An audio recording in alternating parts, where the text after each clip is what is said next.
Estantes. Esse é o nosso assunto de hoje. Porque não basta você mandar fazer de marcenaria uma peça maravilhosa, sob medida, ou até comprar uma pronta, bem linda.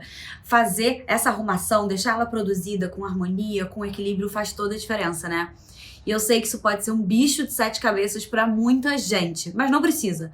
Um pouco de técnica, um pouco de treino de olhar, de repertório, faz vocês chegarem numa fórmula assim. Então vamos lá, que hoje é isso que eu vou mostrar.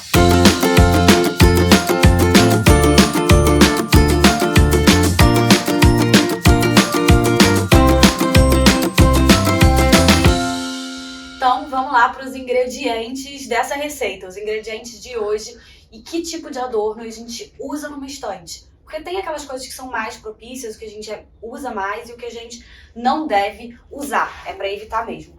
Para começar, a gente vai falar de livros.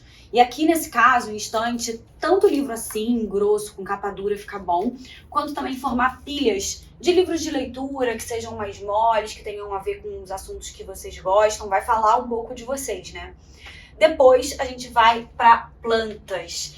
A gente tem 2 tipos de planta que a gente usa bastante em estante, tanto essas que são pendentes, então caem, quanto também essas aqui que são mais para cima, são menorzinhas. As pendentes a gente deve usar sempre nos nichos mais altos, né?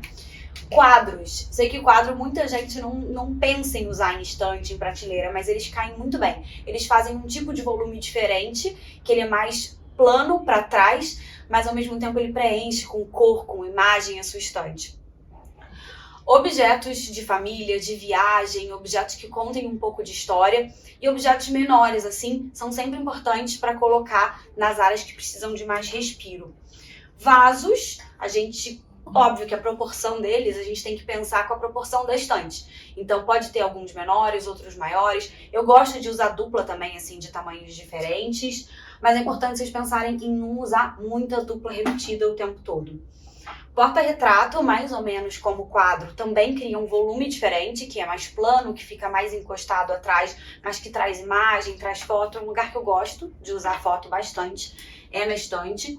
Caixinhas e outros tipos de adorno, assim, que sejam menores ou até um pouco maiores, mas que ocupem ali realmente o centro da nossa prateleira. E uma coisa que a gente não costuma usar, não é uma regra, não é proibido, mas eu evito, são velas. Por que eu não uso vela em estante? Porque o objetivo da vela é a gente acender ela, é ela aromatizar o ambiente. E se você colocar uma vela acesa na sua estante, pode ter certeza que a prateleira de cima ou o teto, o que for, vai começar a ficar queimado pelo vapor da vela. Então eu realmente evito. Vela vai para mesa de centro, para mesa lateral, para aparador, mas aonde tem uma prateleira em cima, eu não recomendo.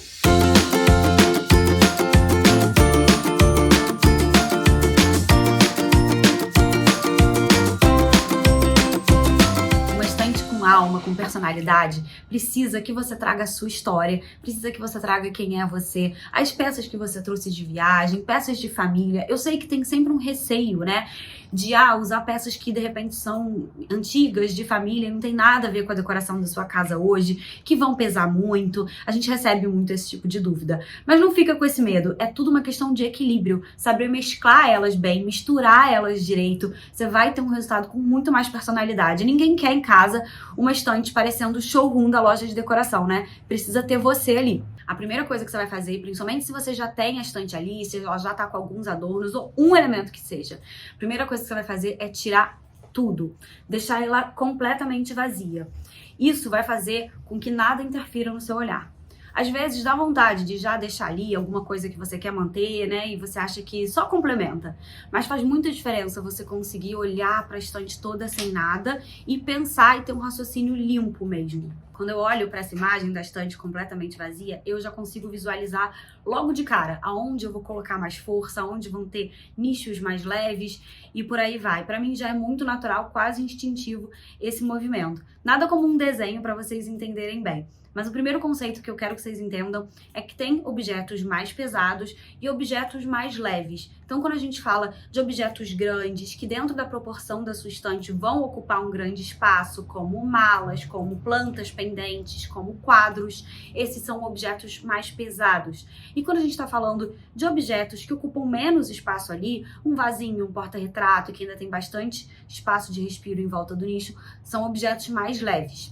Então, gente, nada como um desenho para vocês entenderem bem como que a gente pensa esse equilíbrio da estante, né? Eu quero fazer aqui quase que um rabisco mesmo em cima do desenho que a gente tem dessa estante específica, porque o tipo de estante que a gente está trabalhando, como ela é, né, a própria marcenaria dela faz diferença na hora da gente pensar como a gente vai trabalhar os adornos dela, né? Como que a gente vai usar esse equilíbrio dela. Essa estante aqui, ela é claramente uma estante modulada, tá?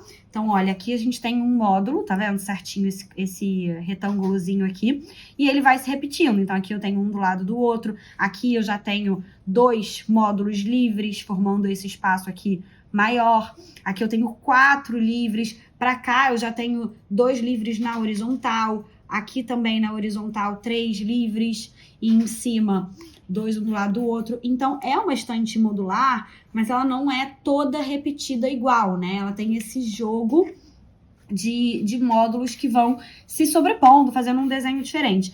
E a gente vai pensar nisso na hora de fazer o equilíbrio dela também. Então, não ficaria tão bacana eu trazer, por exemplo, muita força em blocos. Fazer aqui tudo muito preenchido com adornos muito fortes e aqui tudo mais levinho, né? A gente ia acabar trazendo uma coisa muito contrária ao que é o desenho da estante, que é todo esse equilíbrio, assim, distribuído, diferente. Eu penso muito mais nela como uma dança mesmo, um equilíbrio assim, ó, que fosse quase como uma onda, uma brincadeira, e aqui também pudesse fazer alguma coisa assim, sabe? Muito mais do que em blocos segmentados. Então, se aqui eu trouxesse força nessa brincadeira, nessa onda, para cá eu posso estar com tudo um pouco mais leve, para cá mais leve, e assim vai. Eu vou apagar essa onda aqui para não atrapalhar a gente visualizando mesmo o desenho, mas acho que vocês vão entender bem aqui. Eu sempre começo a estante, o desenho, assim, uma produção de estante pelos verdes, porque eles acabam trazendo vida para um objeto que não tem vida. E pelo canto. Então, eu sempre trago uma planta pendente aqui no canto, e essa planta pendente que cai me traz direto o raciocínio da produção em diagonal. E aí vem uma outra aqui, só que ao invés de cair, ela fica assim. Essa coisa da diagonal é uma coisa muito presente nas produções. Muito mais, faz muito mais sentido, né? Traz muito mais equilíbrio a gente pensar nessas diagonais do que uma do lado da outra. Geralmente você vai equilibrando assim, com uma coisa pra cá, outra pra cá, e não só em estante. Quando a gente fala em mesa de centro, quando a gente fala em rack com prateleira alta, vocês vão ver muitos exemplos assim por aqui. E aí, para trazer um equilíbrio pro outro lado da estante, né, como eu falei, daquela dança que vinha até aqui, umas caixas que a gente tinha aqui, uns baús de família, vieram pra cá também, que são objetos grandes e bem fortes, preenchendo esse espaço. E, de novo, trazendo a ideia da diagonal para equilibrar esse lado, quadro para cá. Quadro, plantas, a gente sempre começa um pouco por aí. São objetos maiores, objetos que ocupam um certo espaço. E, ó, de novo, eu trouxe a diagonal, sem perder aqui minha dança, né? Minha dança, minha onda nessa produção. Depois a gente tem outros quadros que a gente pode jogar nesses nichos que são maiores. Aqui, esses aqui que são bem grandes e que precisam de uma força. Uma super mala, uma super caixa, alguma coisa realmente que traga uma presença e um preenchimento maior para cá. Aqui embaixo é tudo fechado. E depois disso eu vou para os livros. E os livros a gente vai dispondo em blocos diferentes. Então a gente tem blocos deitados, a gente tem outros que ficam em pés. Eu tô colocando aqui no desenho como um exemplo mesmo, mas é o tipo de coisa que na hora a gente acaba sentindo como fazer, né? Uma forma, enfim, dinâmica de você trazer um pouco de movimento mesmo para a estante, porque você tem essa coisa deles poderem ficar em várias posições, seja em pé, seja deitado, ou num nicho que pode ter as duas coisas, eles em pés e deitados, tá? Bom, depois que eu coloquei os livros, os quadros, as plantas, os objetos mais pesados que você tem, tipo malas, etc., aí sim a gente vai trazer os objetos mais leves. E aí, eu quero trazer um ponto de atenção para vocês, que é o seguinte: alguns nichos aqui, né, tipo esse, mesmo se eles não tiverem ali no nosso caminho daquela onda que a gente fez, que era esse aqui, esse nicho, por exemplo, não estão, são nichos que a gente vai precisar pensar com atenção ali na hora. Por mais que eles não estivessem naquele caminho, e teoricamente, fora do caminho a gente colocaria coisas mais leves, a gente, na hora, vai sentir que vai precisar colocar algum tipo de objeto um pouco mais preenchido e mais forte aqui. Por quê? Porque eles são maiores. A gente tem uma estante que tem um módulo muito forte, que é esse, e aqui a gente tem 3 módulos inteiros, 2 módulos inteiros. Então, ele pede que você traga ali também uma certa dinâmica em algum certo ponto. Então, eu posso ter uma coisa super levinha aqui, e aí aqui eu posso ter alguma coisa um pouco mais forte, né? Enfim, você vai sentir isso na hora, tá? Então vamos lá agora, ao vivo, para a estante pronta, para a gente ver como que isso aqui é colocado na vida real, na prática.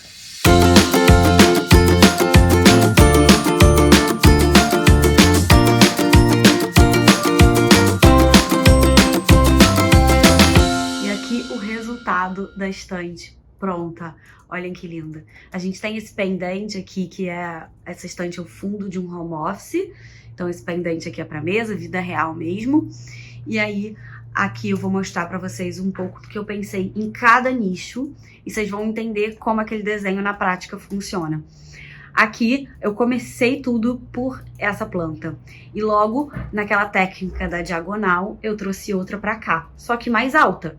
A gente tem no nicho alto uma que cai para baixo e no nicho baixo uma planta mais para cima. Depois outras plantas vieram pipocando, mas são elementos mais leves, entraram depois num segundo momento. Aí eu vim com os quadros, então aqui um quadro nesse grande nicho e outro quadro aqui. E isso já deu um volume diferente para a estante. Outros elementos pesados também são essas 2 maletas que eu quis justamente colocar espelhado com relação à planta. Então a gente tem uma força aqui, aqui, depois desse lado, essa maleta. Então olha, a gente vai criando aqui esses elementos mais fortes e em volta esses outros mais leves mesmo, como uma dança, uma onda nessa estante. Isso traz movimento, traz equilíbrio. A gente usou vaso com planta de corte aqui e as outras são plantadas nos outros lugares. E aí a gente tem de tudo, gente. Desde peças trazidas de viagem, peças de família, aqui os livros de leitura que eu falei que são moles e pode ser usado em estante, os livros duros, de que a gente usa em mesa de centro, em aparador e também nas estantes. A gente trouxe vasos, claro aqui o que diz muito sobre a dona, esse conjunto de guias escrito por ela, tem tudo a ver, né, com a Rê, com o trabalho, são os guias da ARC.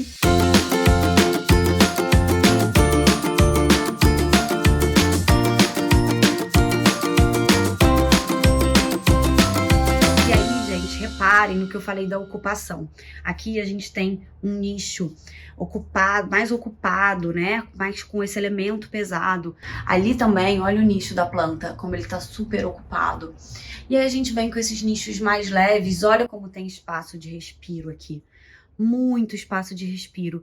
O espaço de respiro, ele precisa ser mais na estante, mais relevante do que o espaço preenchido.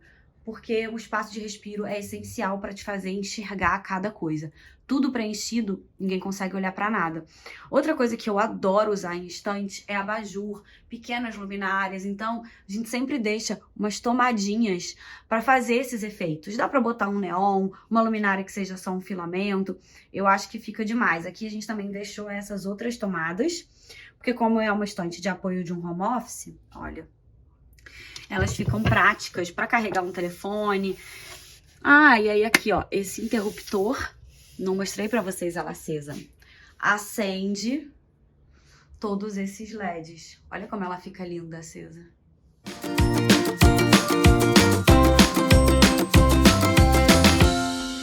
Gente, uns detalhes aqui legais dessa estante. A parte de baixo dela é toda revestida, as portas com couro. Olha como fica lindo. A gente só botou um puxador assim fininho, de sobrepor, é super bom, pega, super prático.